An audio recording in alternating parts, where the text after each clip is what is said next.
As an adult, you play a primary role in the lives of the youth that you interact with.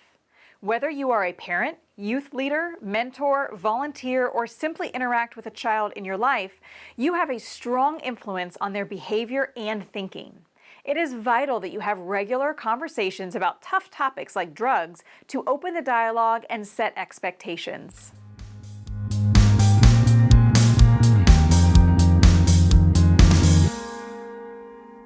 Hi, I'm Ricky Barton with Community Partnership of the Ozarks, and in this help video, we'll discuss ways that you can talk to kids about tough topics like drug use.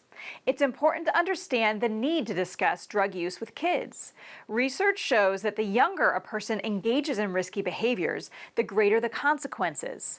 Research also shows that talking to your kids about the dangers of drugs can cut their risk for future use in half. There are many things you can do to protect children, including being involved in their school, engaging them in the community, and being a role model through participation in civic endeavors. But it is also key for parents and trusted adults to communicate clear rules and expectations with youth about drug use. So where do we begin? There is no perfect or right way to begin, and there are many resources and examples available, so we encourage you to seek them out or talk to one of our prevention specialists. It's important to be direct and set the tone that what you want to discuss is important. As the parent or trusted adult in a youth's life, the first thing you need to be is honest with yourself about where you personally stand on drug and alcohol use. To be effective, a parent needs to learn to be clear about this and decide beforehand how to discuss any history you might have from your adolescence. Your history does not need to be the focus. What's important is being clear and direct about the subject today. It's helpful to begin with the end in mind and ask yourself what it is that you want for your child.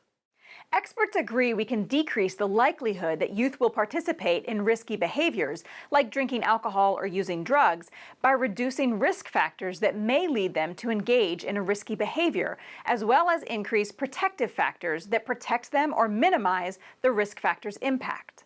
The full list of potential risk factors and ways to resolve them is beyond the scope of this video, but we want to identify some common risk factors so that later, when we discuss the concept of teachable moments, you'll be able to connect the risk factors with those moments.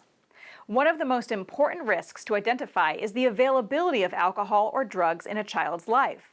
Not only the accessibility at home, but the potential access at friends' homes, from other older siblings or peers, or from retail stores. It's also important to be aware of the TV, movies, internet, and other forms of media your children are exposed to. A youth certainly needs the freedom to express their individuality, but they need guidance from trusted adults while their personality evolves. Family history is a common risk factor for youth substance use. Being proactive in resolving family conflicts reduces risk of drug use, but most important to our children is keeping a check on our own favorable attitudes towards involvement in a problem behavior. Academic failure and a lack of school commitment are a signature risk factor, as is peer pressure. Parents should also look for early and persistent antisocial behavior like rebelliousness and monitor the child's friends who engage in risky behavior. We've identified the importance behind talking about drugs with youth and touched on several risk factors that could increase the likelihood of youth using drugs. Let's start to bring it all together and talk about how to have these conversations. Besides doing our homework to learn more about the specific risk factors, about the drugs that youth typically use the most, and being honest about our individual beliefs about alcohol and drug use, the next step is to begin practicing bonding opportunities. A great tool is what we call family meetings, which are intentional and consistent times we set aside as a family to talk about what is important in our child's life. We all know that what we give our attention to is important, and raising drug-resilient children is no exception. So make a commitment to set aside 1 hour a week to specifically learn about the world your kids live in. Ask questions and give them time to answer on the topics of their friends, what's popular, what kids are talking about at school, and questions about other aspects of their lives. Cultivating this family bonding is important to build relationships with your kids, enhance protective factors, and reduce the risk of youth drug use. A common misconception of parents is that having the talk with their kids is enough to warn about the risks. But one conversation is not enough. Your son or daughter is constantly changing along with the social pressures they experience. From an adolescent's perspective, something you said months or even a year ago is old school to them now. So instead of having the talk, we suggest an ongoing dialogue. One good way to do this is to use teachable moments, which are situations in which the subject of teen drug use comes up naturally. Use these opportunities to illustrate the risks of things like underage alcohol use and illicit drug use. Here are a few examples of everyday events that you could draw from.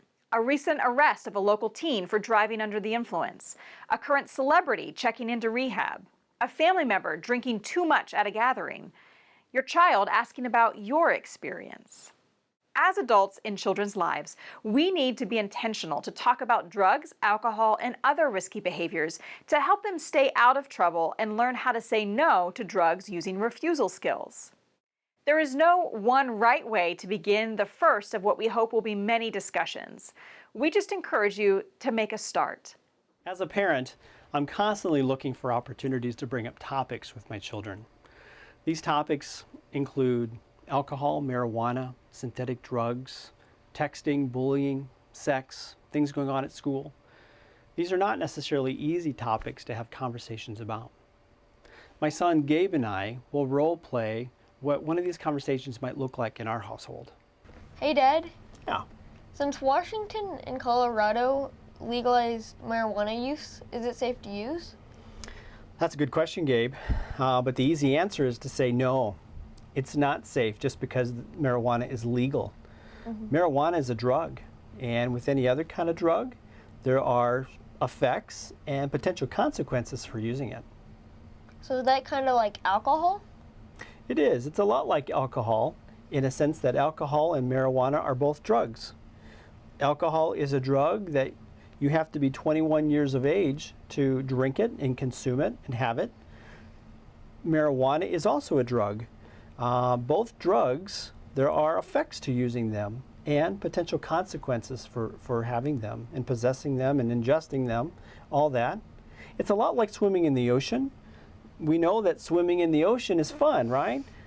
But just because it's fun and it's legal to do doesn't mean that it's safe. We have to be very careful. So we pretty much have to know like all the rules about stuff like that? That is a very good way to put that. You really do need to know what the rules are. You need to know what the rules are when you're swimming in the ocean, but you really have to be very conscious of what the rules are surrounding drug use. Marijuana, there are some states that legalize it, but the drug still has effects and consequences. When you're drinking alcohol, there's a big rule that says you have to be 21 years of age in order to have that. You have to be very knowledgeable and familiar with the rules. What you say to your child about alcohol, drugs, or violence is up to you. But remember, parents who don't discourage risky behaviors may have an indirect influence on participation. Some of the things we recommend that you do include to be a positive role model, be aware of risk factors, support your kids and give them space to grow, and be prepared to learn together. If you're a parent or concerned adult, you are the most powerful influence on your child's behavior. Just talk to the children in your life about the dangers of drugs. Don't be afraid to talk about prevention. Finally, avoid scare tactics, as research shows that teenagers really do want to know the facts and that they trust their parents and other caring adults in their lives. So just talk to them. Thank you for watching Helping Everyone Learn Prevention. If you'd like to learn more about how to do effective prevention in your community, contact us at 417-888-2020 or visit the web address on your screen.